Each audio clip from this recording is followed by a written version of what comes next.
Near Mint Condition, the home of collected editions. That cover's so awesome. This is Mr. Chris Claremont, a legend. Melanie goes, Tired.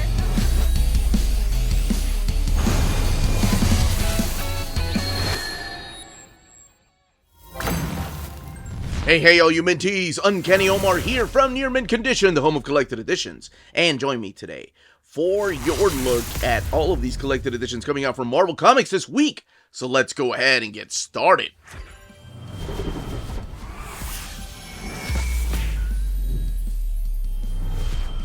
And welcome back, everybody. Now, before going any further, a big thank you to David Gabriel and the fine folks at Marvel for sending us advanced copies of these particular collected editions. All of these books are due out in the direct market and book market on August 6th or 7th, depending on where you get your books. So what we're looking at here is a variety of different collected editions, an epic collection, rather it's a modern epic, a really interesting collection of an omnibus that came out a couple of years ago, the most recent run here by Jonathan Hickman, and then this role-playing game guide. Now, there is also the the Immortal Thor Volume 2 that is coming out, and then the Avengers Mighty Marvel Masterworks Volume 4. But I did not get those copies. These are the ones I'm going to be focusing on. Before I go any further, though, please don't forget to smash that like button, subscribe, and ring that bell for notifications. As always, I will leave in the description the timestamps of when I'm going to be talking about these particular titles. Normally, I kick it off with a book, but this time around, let's go ahead and kick it off with a look at all of the spines of these particular books coming out this week. And here are all the spines of the books coming out this week. You have August 1961, G.O.D.S. I love that simplicity of just Marvel G.O.D.S. Deadpool and Cable, and of course, the Multiverse role-playing game.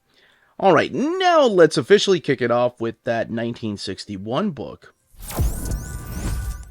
Here we have August 1961, and this is a very interesting collection. It came out in an omnibus format a few years ago. This is a thick collection. Here it is compared to the size of an epic collection. As a matter of fact, it's actually a little thicker than this epic collection.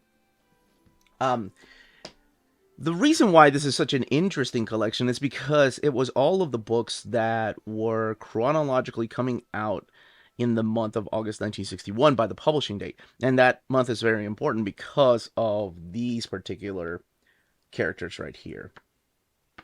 The Fantastic Four. I love the fact that they kept this right here. Javier Rodriguez, by the way, supplying the cover here. There is no direct market cover, unlike the Omni. But they have different comic covers that make up that 1961.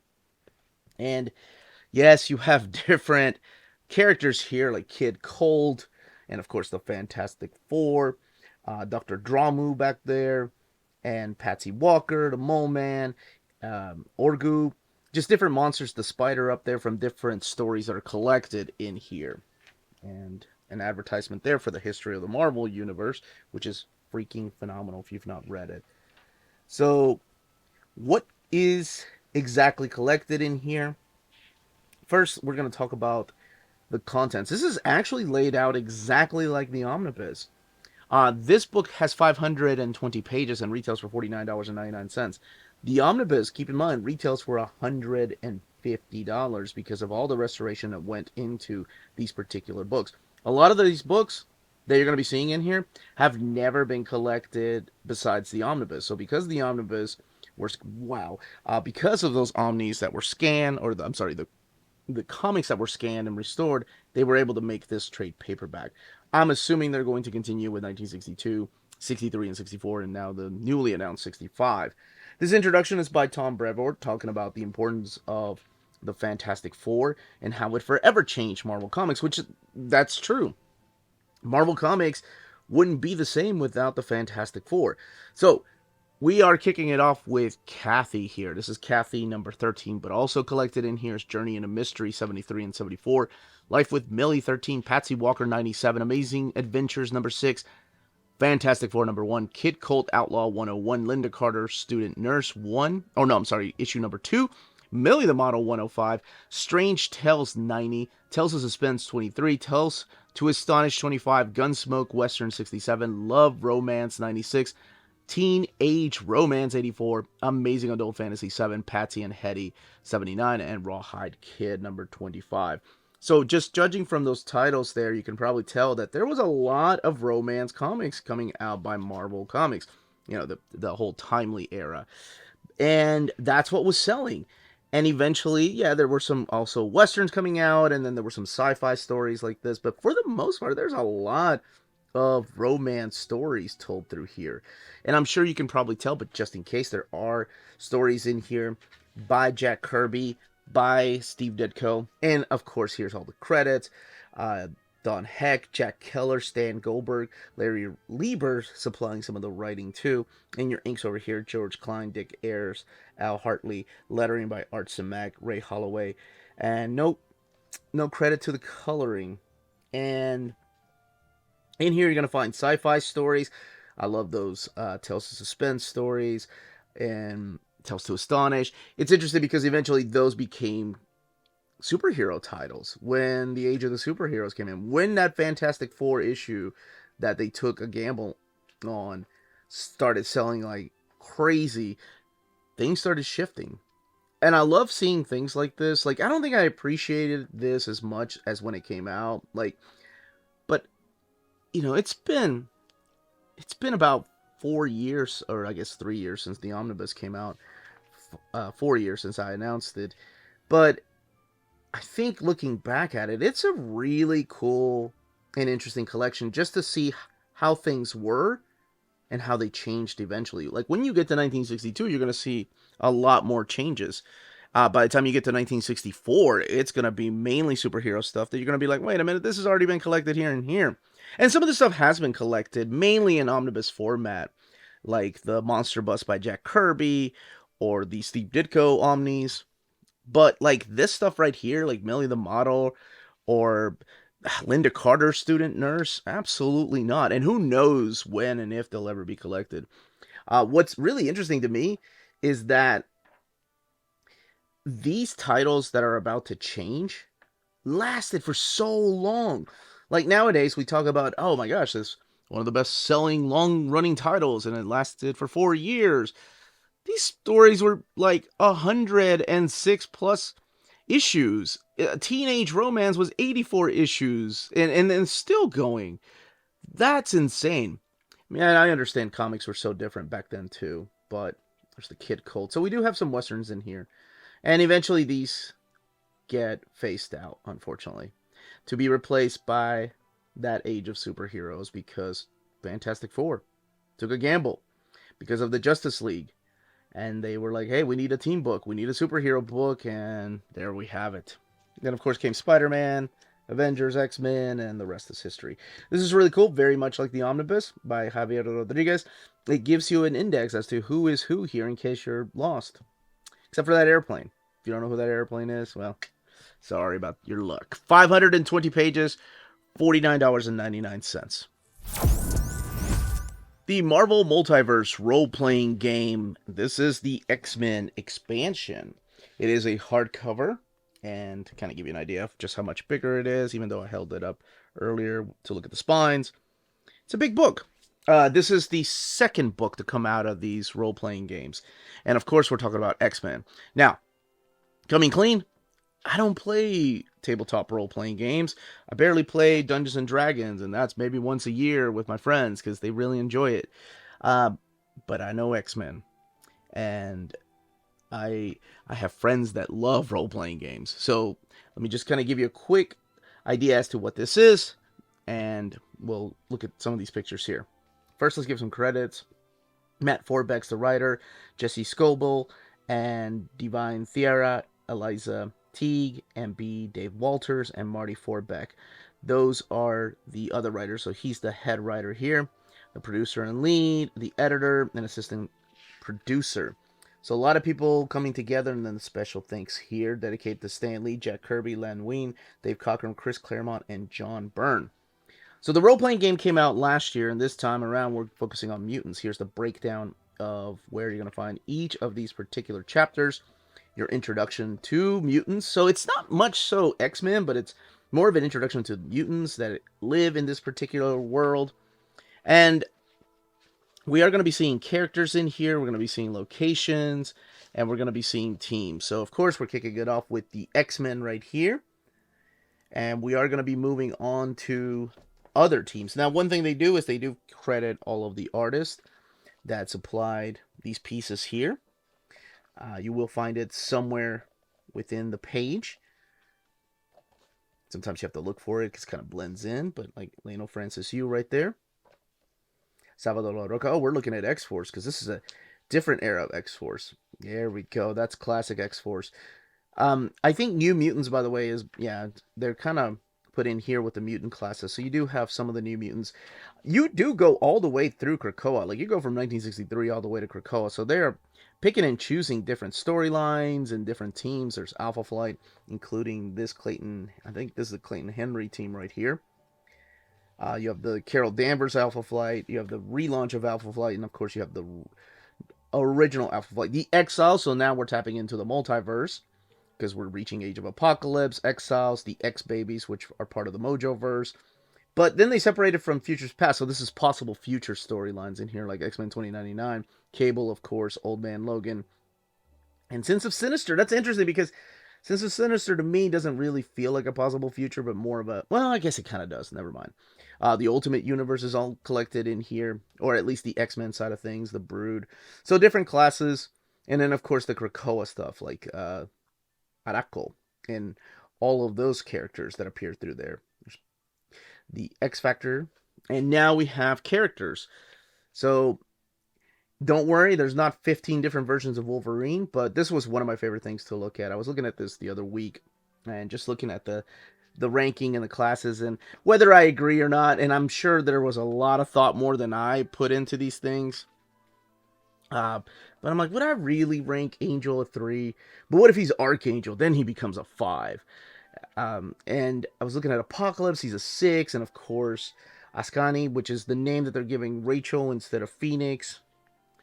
And Aurora, 4-3 for Banshee. Yeah, some of them I'm like, I don't know. But then again, I mean, it's a game, so they have to give them stats. They have to come up with numbers. Beak, I totally agree with that one right there. Maybe he has potential. I always think of like Iceman, right? To me, growing up when I was a kid, Iceman was one of the lamest mutants. I don't know why. It never clicked with me.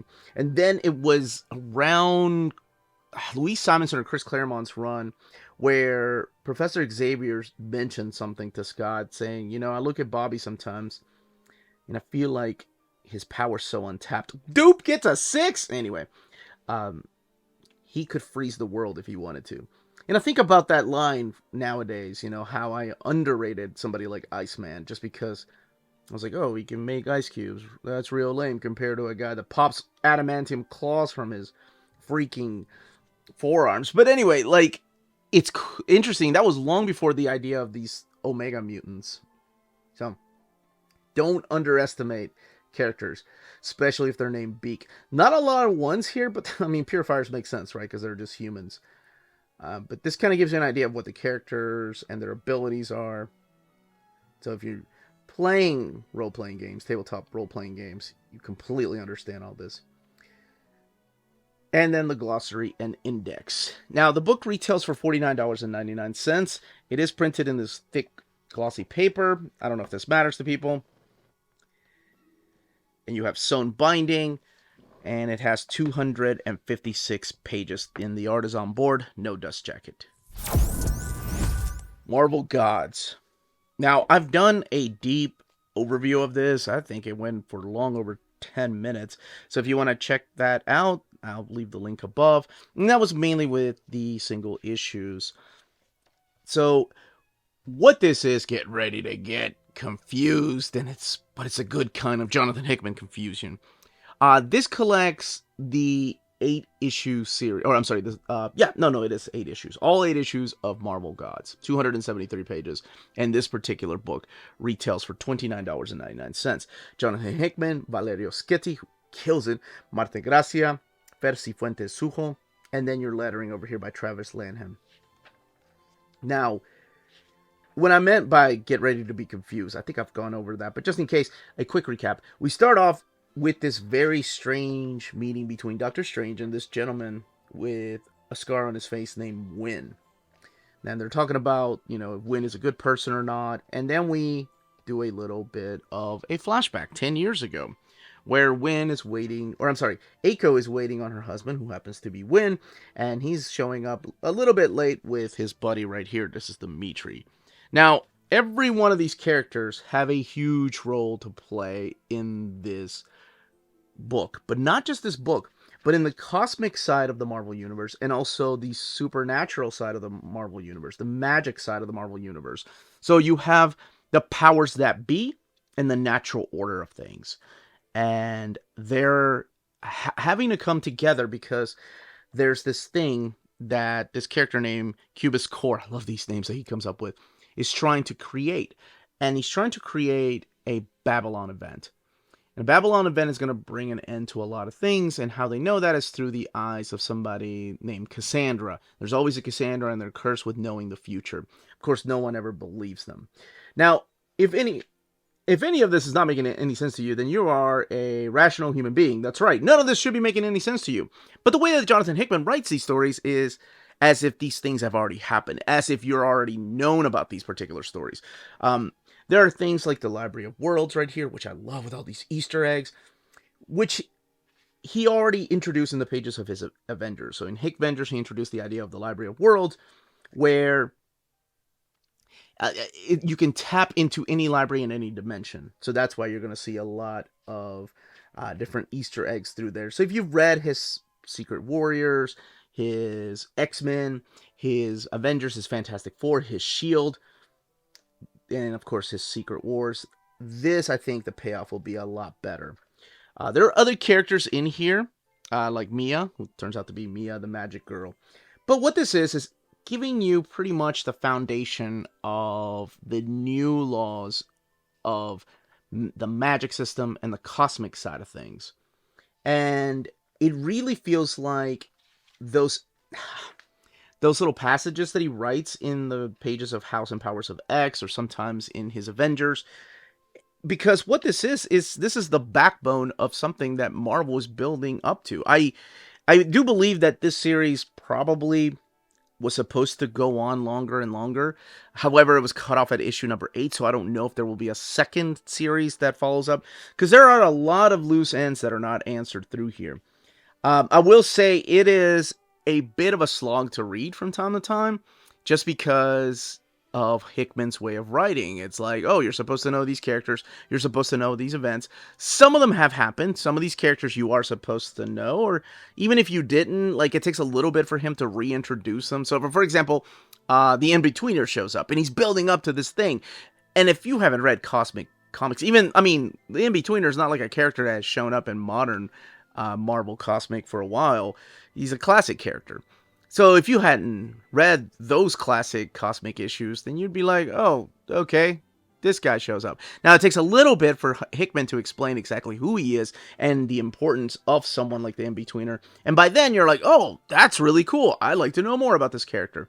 So my whole point is just hold on to your butts, because this is Jonathan Hickman rebuilding the cosmic and supernatural order of things with new characters and old ideas, and just kind of modernizing them a little bit. And don't think like, oh great, he's modernizing classic characters. No, not really. He's just I don't even want to say revamping them. He's kind of modernizing them by changing a couple of things that could have been part of those characters from the beginning. So much like the way that it worked in House and Powers of X, he's put a lot of thought into these stories. I don't want to just say that he just came in here and rewrote everything that we're supposed to know. So there is a love story here, and there is, of course, a fight for everything that is about to end, because Oblivion is coming, and it's going to destroy all of humanity. So it's up to these characters to put aside their differences and come together to stop this from happening. And if you want to know a deeper dive into like some of the characters and the stories that's really going on, please watch the other video that I did, because it takes a long time to explain it, but I do have a lot of fun talking about these particular comics. All the way in the back is where we are going to find, yes, the variant covers. So in case you're a variant collector and you have to have everything, some of them are collected in splash pages. Some of them in thumbnail size by different artists, including some classic cosmic artists right here. And that is Marvel Gods. Jonathan Hickman reinvents the cosmology of the Marvel Universe. Oh, and so much more, too. Deadpool and Cable, Modern Era Epic Collection, Ballistic Bromance. Go ahead and saying it. This gets my seal of approval this week. And now it's not fair, right? Because I didn't get the Avengers, Mighty Marvel Masterworks 4, the Immortal Thor 2. I probably think that this is going to get it anyway. So this is the launch of the Cable and Deadpool in Modern Era. This is where it begins. And we're kicking it off with Cable and Deadpool. That's what the title was called. They just changed it for the omnibus and the collections for some reason. Well, no, not for some reason. Because Deadpool. He's a little bit more popular than Cable. So collecting Cable and Deadpool 1 through 18. The book has 424 pages, and it retails for $39.99. And if you've watched my channel for a while, if you've seen my overview of the omnibus, you know that this is my favorite interpretation of Deadpool. I love the way that Fabian Nicieza writes him. He's funny, he's witty, he's caring, he's loving. Some of these jokes, because of the time they were written, I've seen people complain about, and I get it, they're products of their time, but to me, I laughed my ass off, and I'm just being 100% honest. If that kind of humor is not for you, I get it. Move on to something else like the Jerry Duggan Deadpool, or maybe even the Daniel Way Deadpool. If you like that type of Deadpool more. This is a lot of the wittiness that goes into the character from the movie. He's quick, he's funny, and also shows some heart. All right, enough of these feelings. Let's talk about what this book is. So at the very beginning, this launched when the series of Cable and Deadpool were canceled. Hadn't been around for a while. Then they relaunched it as Cable and Deadpool. 2-in-1, bosom buddy comedy, a buddy cop type of story. And it sold pretty well. It brought the characters back out of obscurity. I mean, Deadpool wasn't the biggest seller back then. I know it's crazy to think about that, considering how many titles and spinoffs he's had since then. And, of course, movies. This is long before the movies. As a matter of fact, there's a funny little joke in here. I'll let you find it if you haven't read this before. About Deadpool cracking on Ryan Reynolds being such a good-looking guy. The Cable also wasn't, like, the biggest seller. He had a long title. Both of them had a long ongoing title. But eventually what happens is, people lose interest in these characters, and they gotta kind of go into obscurity, unfortunately. X-Force wasn't ongoing, it was Ecstatics. So they brought the characters, put them together in a book. But how are they going to fit together? All right, so Wade Wilson, Deadpool, is sitting around, not doing anything. He's watching Golden Girls, talking about how B. Arthur is the sexiest woman in the world, and eventually he gets hired by this church. It's called the One World Church. And with the One World Church, these blue guys right here are trying to do are change people's appearances. Pretty much make the world look alike, so there's no racism, there's no bigotry, there's no hierarchy. Everybody looks the same. And Wade's just in it for the money. So he's like, yeah, okay. He gets hired by them to go and acquire this biotoxin from this pharmaceutical company. It's called Sunic. Now, Cable knows about Sunic.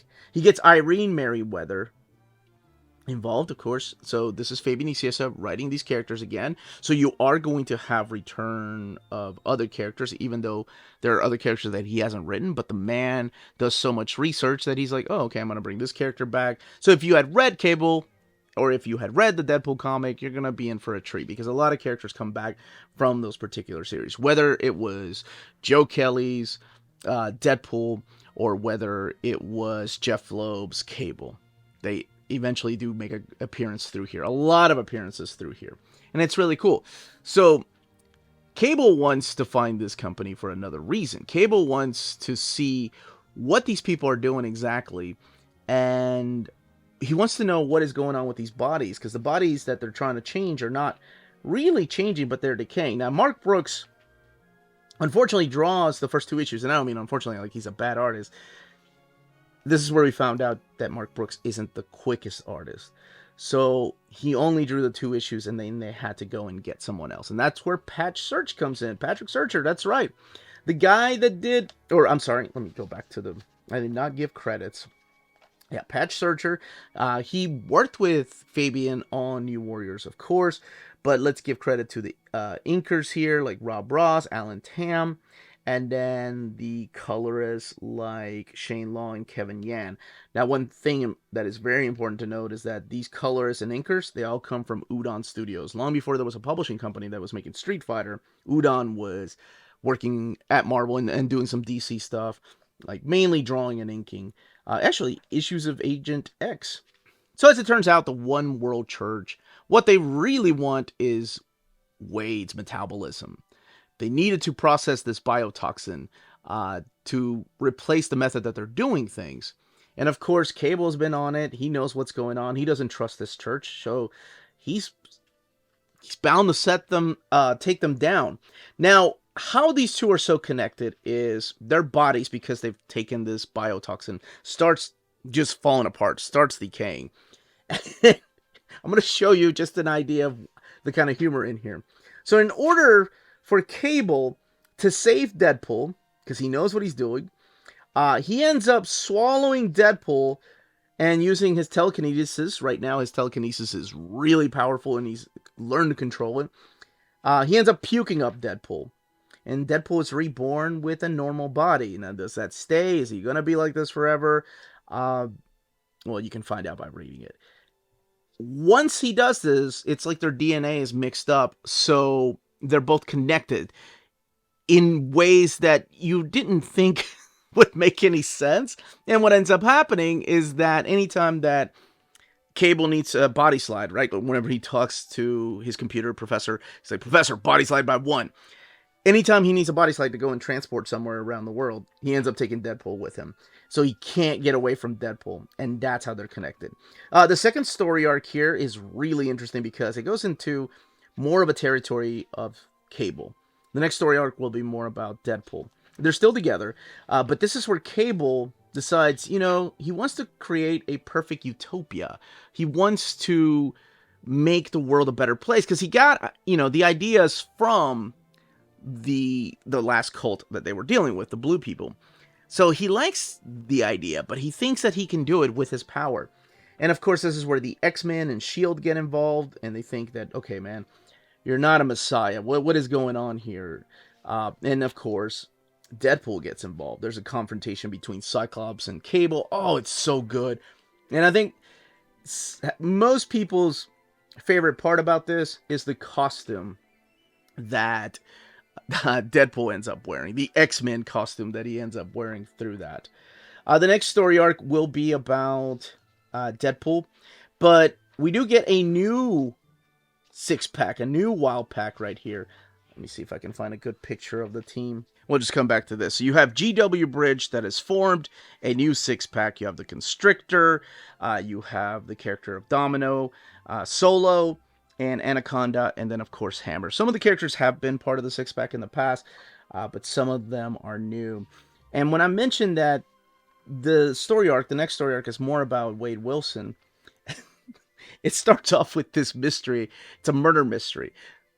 But Deadpool doesn't realize he's the murderer because he can't remember things, and that happened in the first story arc, why he's starting to forget things. So who gets involved is Agent X, somebody that would know how to stop Deadpool. So you do have characters coming back from the past, like I mentioned. And for a comic book that just sounds ridiculous and shouldn't work, it always works. The last story that's collected in here is when Cable ends up getting kidnapped. He goes away for a while. And this is something that happens between Deadpool and Cable, both of them. So it's up to Deadpool and Siren and Cannonball to go and try to find where Cable is. So they're traveling through different dimensions, and it's a lot of fun. Even if you haven't read some of these stories, it has ties to House of M, believe it or not. But it does its own thing. That's the beauty of this book, that even though it's forced to have ties with these crossovers, Fabian Nicieza just does his own thing, along with his creative team. And that's one of the reasons why I love this book so much. All the way in the back is where you're going to find some sketches and inks right here. And then, of course, the ad for another modern era epic collection. Again, the book has 424 pages and retails for $44.99. And if you've not read this, you're in for a treat. And that is Deadpool and Cable, Modern Era, Volume 1, Ballistic Bromance. And that, as they say, is that. If you're interested in purchasing any of these books, don't forget to check out our sponsor, cheapgraphicnovels.com, your online home for graphic novels and collected editions up to 50% off cover price. They have excellent shipping and prompt and helpful service. Check out their bargain deals for up to 90% off cover price. And don't forget that CGN also takes pre-orders. That way you don't miss out on the hottest releases. And they are currently running a special promotion for you Minties. If you're a first-time customer, after receiving your order confirmation email, reply back to that email and let them know Near Mint Condition sent you their way. They will then apply a free shipping promotional credit to your next order in the US. Cheap Graphic Novels, your source for the hottest books with the kind of deep discount, quality shipping, and customer service that will keep you coming back for more. And that was the content and page count of these books. Let me know in the comments down below if you are picking up the Marvel role-playing game, if you're picking up the Epic collections, what you think about these particular stories and collections, and what other modern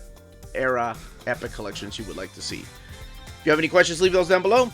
Smash that like button on the way out. Everyone stay healthy and safe out there. Much love.